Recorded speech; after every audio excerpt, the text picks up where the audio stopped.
I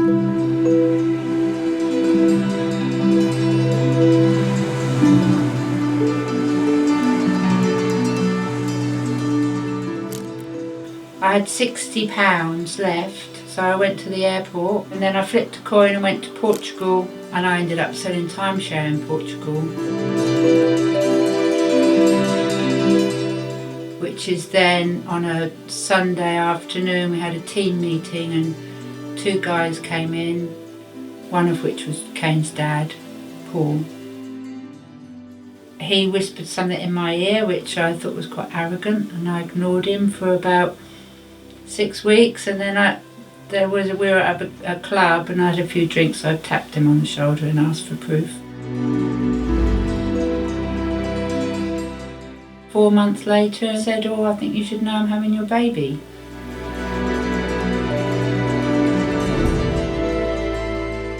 It is what it is, but it's one of the things that if people say, "Would you change anything?" I would have shut the door. I would have shut the door on Paul and I wouldn't have let him see Kaine. It didn't quite happen like that. It's funny, isn't it, when you look back and you realise what an influence one person can have over your whole journey.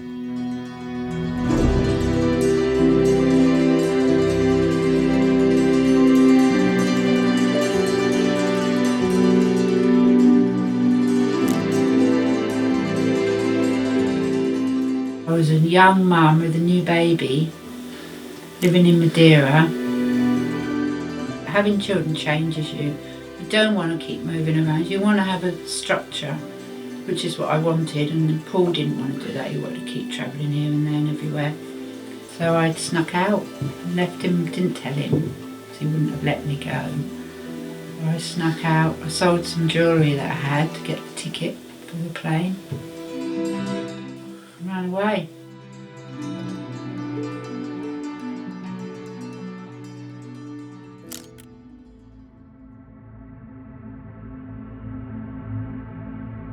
My memory of first meeting my birth dad was probably about 4 or 5 and being petrified of him.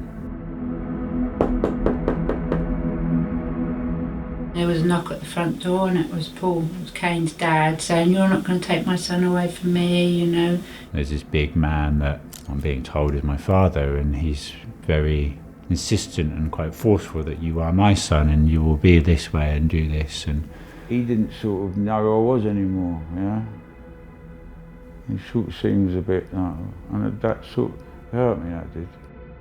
And how often did Paul used to turn up? 2 or 3 times a year, with bucket loads of money and big gifts. And then he'd disappear again and fill him full of promises, and he'd be back, but then he'd go back to Portugal and life would take over. I probably could have put more into trying to see Kaine, but at the same time I was young and trying to have a life myself as well, you know. Obviously it would have been much nicer for Kaine and for myself for me to be there in his life all the time, you know. But that's not the way it turned out.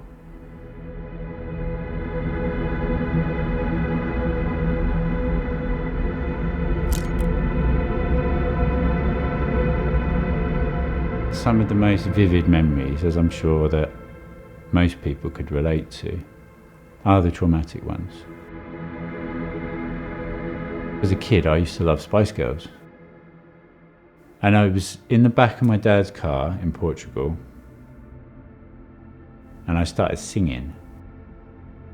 And he instantly turned around and said, "Shut up, you little faggot." That was it. I just went.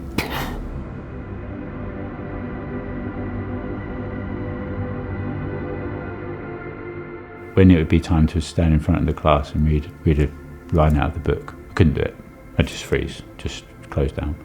And looking back at it, it's because of that trauma. So the tiniest little thing we do that doesn't really mean much to us, if we deliver it to a child, it can actually be the most severe experience of their entire life sometimes.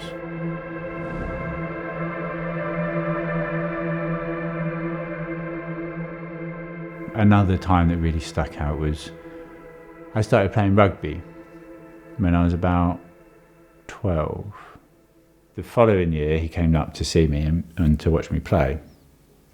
And we did lose the game, but I had a very, very good time, and I was very proud that my dad was there watching me.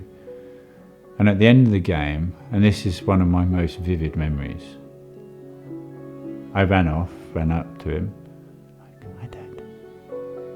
And the first thing he said was, "Your team are fucking shit, and you're not much better yourself, are you?" And I never played rugby again. I kind of gave up doing a lot of things at that point.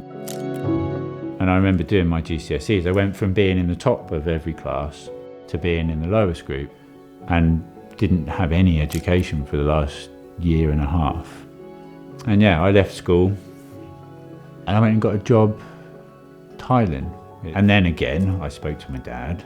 He was like, "Oh, what are you doing?" "Oh, I'm doing tiling, I'm really enjoying it." "Oh, okay.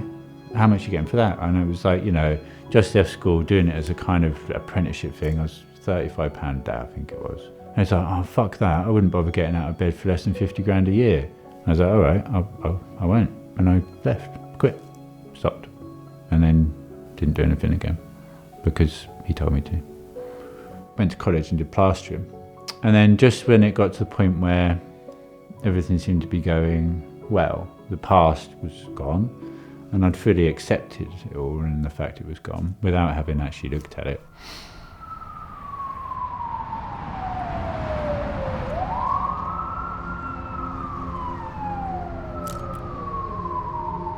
My dad got arrested when I was about 21. We got arrested for conspiring in this country to commit a crime in Venezuela, which was to export 300 kilos of cocaine out of Venezuela to Portugal. One of these silly courses they make you do inside is victim awareness course. I turned up to this victim awareness course. I said, "Well, I haven't got any victims, really, because the drugs I had were caught in Venezuela. They weren't given to anyone, so where's the victim in my crime?" They went, "Well, you got family?"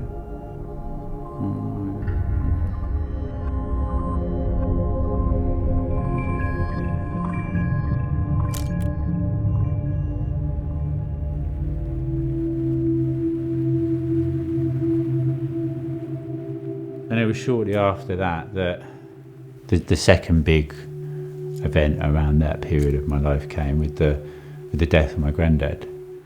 Found dead on his driveway, was murdered.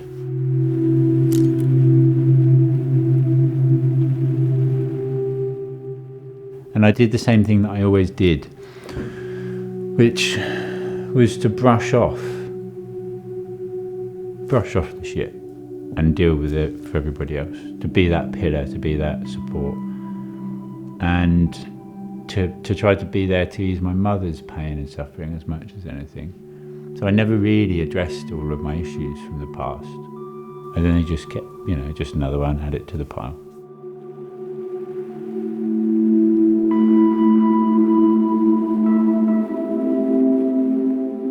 We don't become depressed, we experience depression.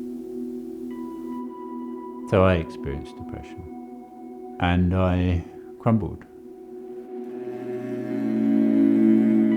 I was supposed to be the pillar and look after everybody else, carry the burden for everybody else. All of those weights I'd never addressed through life, all fucking came tumbling down, and I came tumbling down with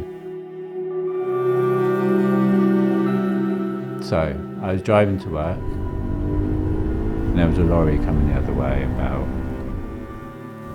200 yards away. I just let go, closed my eyes and I let go. That's it. I've been trying to live my life for all these different people. I'm so confused. I'm done. So either take me now or show me what the fuck to do.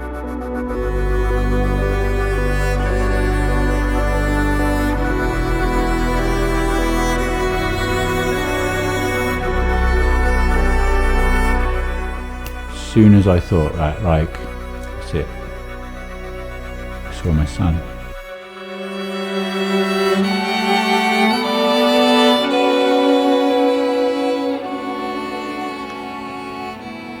And I found my reason, I found my purpose.